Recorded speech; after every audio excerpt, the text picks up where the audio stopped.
also did something else that was fun. I took different stages of the Earth, different phases of life, and projected them onto alien worlds. So we have ocean worlds where there are no continents whatsoever, very similar to the early Earth, the first life that is emerging.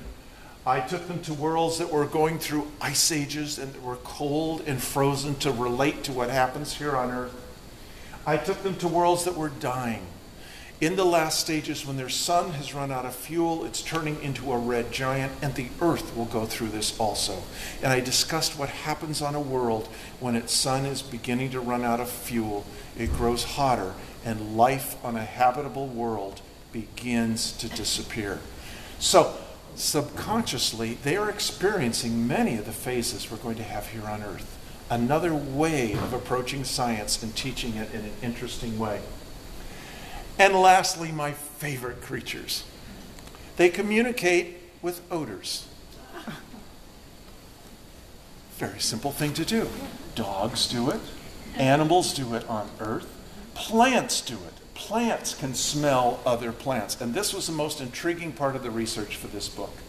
I read books about plants, about botany, about microbiology, about zoology, about evolution, about life on Earth, and built it all into this tiny little book that introduces some of the most amazing concepts.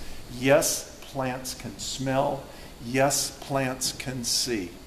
And so consequently, I boosted that into some of these creatures that live on these worlds.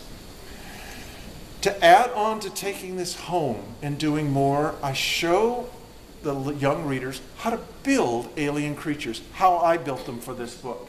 And you start with a core of aluminum foil, you put clay over it, you shape it with your hands, you put directions on how to put it together, how to make the eyes for it, how to paint it, and how you too can now make your own alien creatures for your alien worlds as the discoveries continue to come in.